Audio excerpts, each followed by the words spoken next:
US forces just launched one of the biggest strikes on the Houthis. All the while, US and Israel are getting ready to destroy Iranian nuclear enrichment facilities. To this order, United States has moved 7 B-2A bombers to Diego Garcia Air Base in the Indian Ocean together with a large number of support aircrafts. Something big is coming and the Islamic regime in Iran is freaking out. Let's start with the strikes against the Houthis. Everyone is talking about the leaked messages, but people are overlooking one important aspect that was leaked in these messages.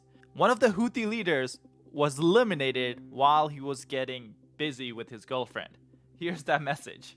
As you can see from the message that Mike Walsh sent in this group chat, the first target, their top missile guy, we had positive idea of him walking into his girlfriend's building and it is now collapsed. Now, if we just look at the top message before this, it also confirms that they had multiple positive IDs in the building. Now, I'm not sure if that means that multiple people confirmed that this guy walked into the building or there were multiple terrorists in the building, but either way, it's unlikely that they survived. But the strikes have not stopped even after this. This goes back to something Pete Hegseth shared when he was announcing this strike. Economically, we are pounding them militarily. By the way, to the Houthis, this isn't a one-night thing. This will continue until you say, we're done shooting at ships, we're done shooting at assets. We don't want a long, limited war in the Middle East. We don't care what happens in the Yemeni civil war. This is about stopping the shooting at assets in that critical waterway to reopen freedom of navigation, which is a core national interest of the United States. And Iran has been enabling the Houthis for far too long. They better back off. These bombers can penetrate airspaces and destroy bunkers deep underground. The obvious guests for having this much firepower in the Indian Ocean are the Houthis. In fact, we used the B-2 bomber on Yemen last year. Before moving forward, if you guys can please hit that subscribe button down below to keep up with all the geopolitical news like this one. Let's begin. On October 17th, 2024, President Biden greenlit a rare deployment of these bat-winged behemoths from the Whiteman Air Force Base in Missouri. Their mission? Smash Houthi underground bunkers, hardened weapon depots dug into Yemen's rugged terrain. Dropping Joint Direct Attack Munition, JDAMS, the B-2s cratered 5 sites aiming to gut the rebels' missile stocks. Back then, it was a flex of strategic power and a message to Tehran. We can reach you anywhere. And this time, many have speculated that we may be aiming to do more than just send a message to Iran.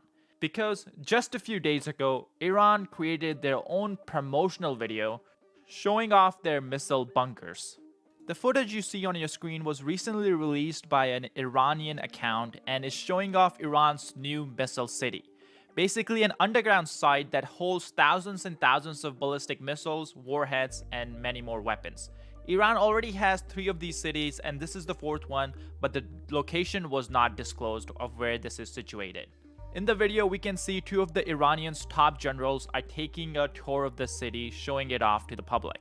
It's pretty easy to tell from the video that this city is underground, and that's been the MO of the Iranian Revolutionary Guard. Even their nuclear facilities are underground and their weapon depots.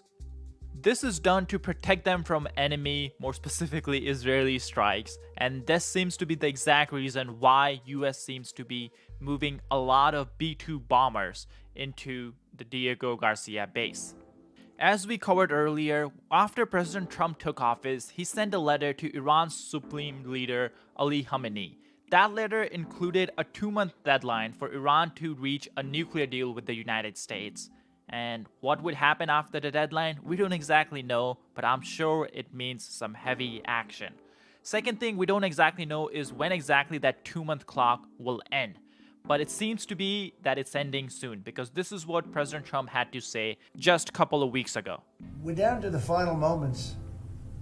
We're at final moments. Can't let them have a nuclear weapon. I think that I would have had a deal within 1 month after the rigged election of 2020. They were all set to make a deal. It's an interesting time in the history of the world, but we have a situation with Iran that something's going to happen very soon. Very, very soon. You'll be talking about that pretty soon, I guess. And hopefully we can have a peace deal. You know, I'm not speaking out of strength or weakness. I'm just saying I'd rather see a peace deal than the other, but the other will solve the problem. Just this week, we got news that the Iranian leadership has replied to this Trump letter by sending their own letter through Oman. We don't know the exact details of these letters yet, but hopefully that report comes out soon. In the meantime, the B-2 bombers are preparing to carry out something. Reports have suggested that Iranian facilities are roughly 80 meters or 260 feet underground. So even for a B-2 bomber, this is going to be a tall task. The B-2 stealth bomber can carry the GBU-57 and could repeatedly strike Iran's side until they are destroyed. Now, good part about all this is just last year in October, when Israel carried out its operations inside Iran to send a message, they destroyed many of Iran's S-300 defense systems. That means that any action against Iranian nuclear facilities will have an easier time. This doesn't mean that Iran doesn't have any more air defenses, it's just their capability has been degraded ever since the Israeli attack in October 2024. Whatever happens, it seems that US has made its stance clear. Either through military action or through negotiations, Iran needs to make it clear that they will not achieve a nuclear weapon.